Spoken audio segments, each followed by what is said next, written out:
Bonjour et bienvenue sur Vox Africa pour cette édition spéciale. Aujourd'hui, les révélations vont vous choquer. Préparez-vous à être bouleversés. Abonnez-vous maintenant et activez la cloche pour ne rien rater de ces informations explosives. 20 mois.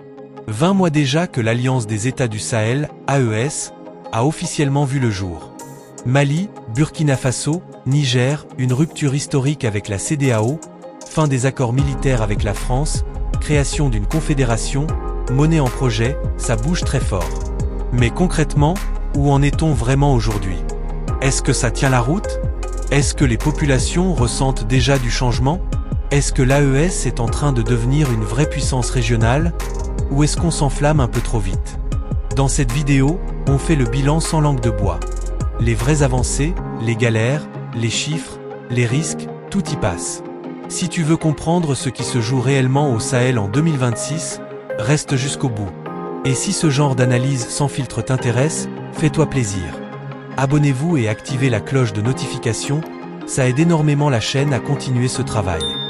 Le niveau de sécurité, d'insécurité a baissé dans les trois pays et nos forces armées sont aujourd'hui à l'offensive, gagnent des points, détruisent des bases terroristes, certains se rendent, le travail se poursuit naturellement.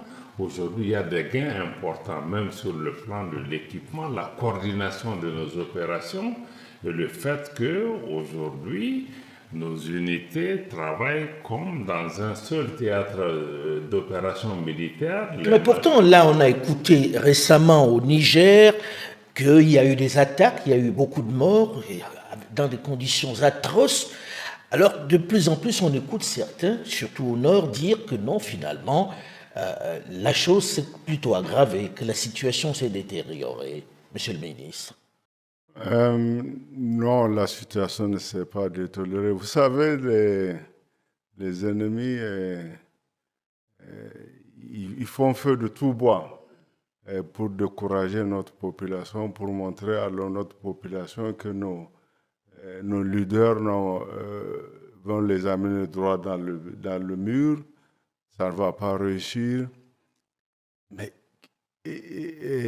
ces pays qui sont là en train de faire de compter les morts, où est-ce qu'ils étaient quand il y a eu ces morts? Où est-ce qu'ils sont?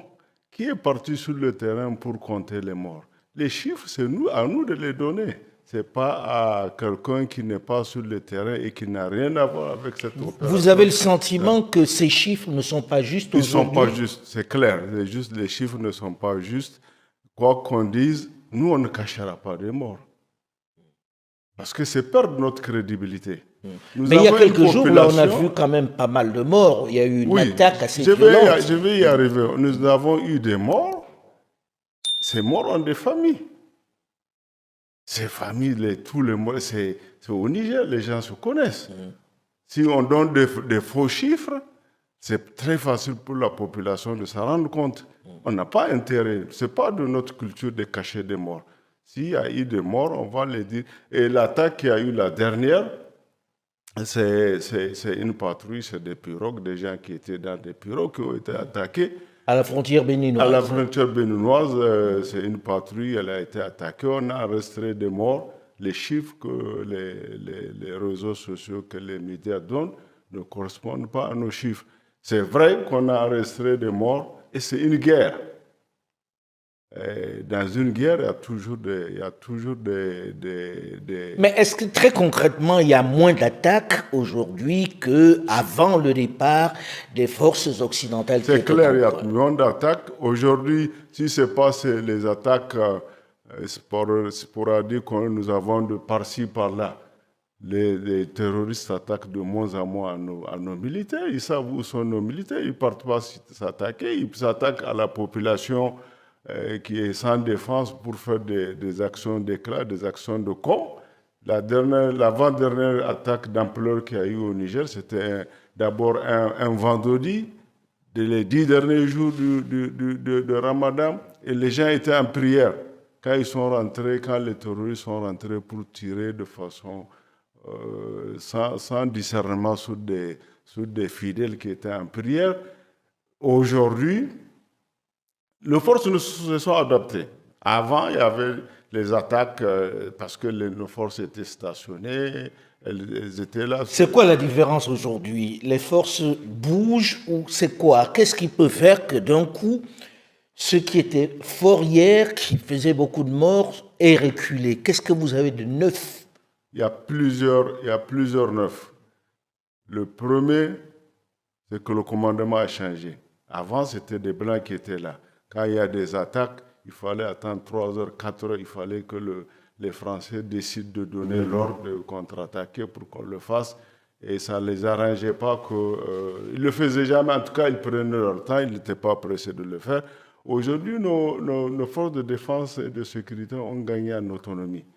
Aujourd'hui, le commandement est burkinabé, malien, nigérien.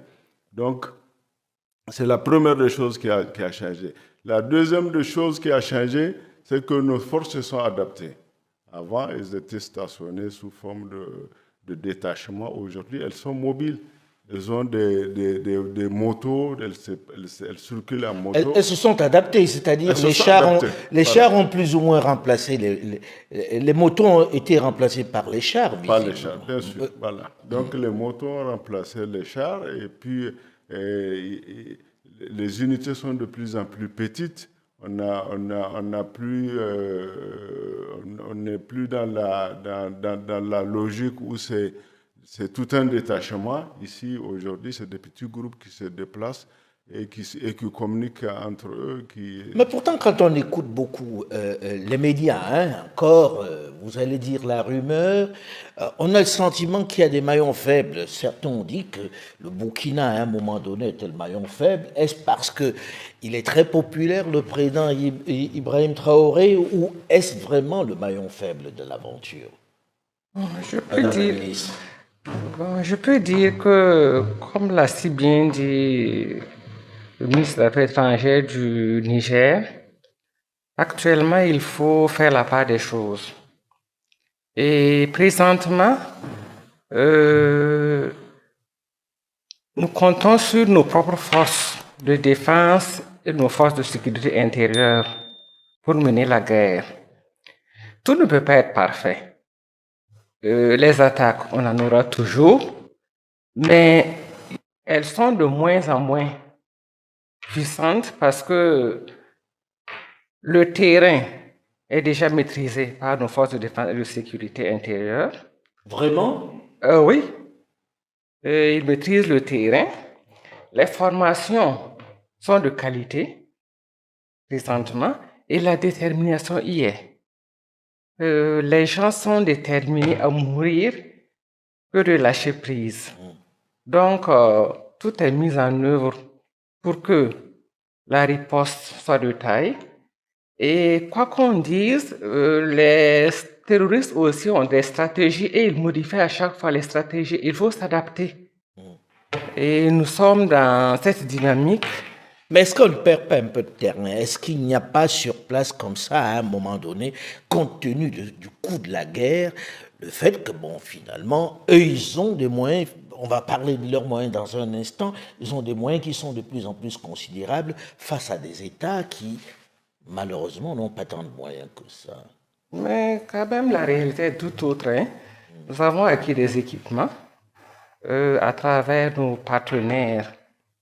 Les nouveaux partenaires. Voilà, sincères, francs. Et vous avez le sentiment que les Russes sont plus sincères que les partenaires d'avant, les Français? Ça, c'est clair. Il n'y a même pas de débat à ce niveau. Et par rapport à la... J'ai envie de comprendre, excusez-moi. Quand on dit ils sont plus sincères, ça veut dire très concrètement qu'avant, il n'y avait pas de sincérité dans le partenariat? Comment ça se manifestait? C'est pour dire que si on exprime le besoin d'acquérir des équipements, il nous facilite toutes les démarches pour qu'on puisse entrer en possession de nos équipements. Et le partenariat est vraiment sincère et sans embûche. Avant, ce n'était pas le cas. Avant, ce n'était pas le cas. Avant, on ne pouvait pas acheter les armes que l'on voulait. Non, avec certains partenaires. Parce que tout était bloqué et vraiment il fallait fallait vraiment des efforts surhumains pour avoir ce qu'on voulait. Et l'appel lancé par le chef de l'État, son Excellence le capitaine Ibrahim Traoré, par rapport au fonds de soutien patriotique, les gens ont adhéré, la diaspora a adhéré, et c'est sur la base même de ce fonds qu'on arrive à prendre en charge les forces de défense et de sécurité ainsi que les VDP, les volontaires pour la défense de la patrie. Volontaires pour la défense de la patrie. Voilà. Alors, on a vu récemment une grosse perte de la part du Mali à la frontière algérienne. De ce côté-là, qui a tendu les relations entre le Mali et l'Algérie. Qu'est-ce qui s'est passé exactement?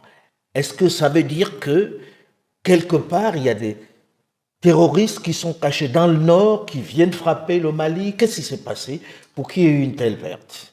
Là, il n'y a pas de doute. Vous avez parlé, il faut qu'on n'essaie pas d'interpréter les attaques en essayant de lire les événements. On est dans quoi? Ce contre quoi on lutte, c'est des groupes terroristes qui sont sponsorisés par des États de la région et par des États étrangers qui leur donnent des moyens importants pour pouvoir regagner la place qui a été perdue. Donc nous ne sommes pas en train de lutter contre les jeunes gens enturbanés qui sont en face de nous. C'est des guerres par procuration. Alors qui seraient ces États sponsors? L'Ukraine a assumé ouvertement, mais nous ne sommes pas dupes. L'Ukraine elle-même n'est que le casse-sexe d'une coalition de puissances tapis derrière l'Ukraine, y compris la complicité d'États de la région. Et les États de la région, c'est qui? Écoutez, sur votre plateau, je ne veux pas me citer, mais vous avez parlé de l'Algérie. Nous savons. Il y a récemment même un drone malien a été abattu à la frontière algérienne. Nous savons que les groupes armés, les groupes terroristes maliens sont en Algérie et qui viennent nous attaquer de là-bas, qui repartent là-bas. Et c'est ce que nous avons demandé à l'Algérie, qu'elle cesse tout soutien à ces groupes, parce que les relations entre les deux pays ne peuvent pas être fondées sur ça. Et voilà, on arrive au bout de ce bilan sans filtre sur l'AES, 20 mois après sa création officielle. Force unifiée qui commence à montrer les dents, banque confédérale lancée, passeport commun, TVAES, il y a du concret qui se met en place, même si les défis sécuritaires et économiques restent énormes en 2026. Qu'est-ce que vous en pensez, vous? L'AES est-elle vraiment en train de changer la donne au Sahel, ou est-ce encore trop tôt pour crier victoire? Dites-le moi en commentaire. Je lis tout et ça m'aide à préparer les prochaines vidéos. Si cette analyse vous a plu, si vous voulez qu'on continue à décortiquer l'actualité sahélienne sans tabou ni langue de bois, abonnez-vous à la chaîne, activez la petite cloche de notification pour ne rien rater des prochaines mises à jour. Ça coûte rien, mais pour moi ça change tout. Merci d'avoir regardé jusqu'au bout, on se retrouve très vite pour la suite. Paix et force au Sahel.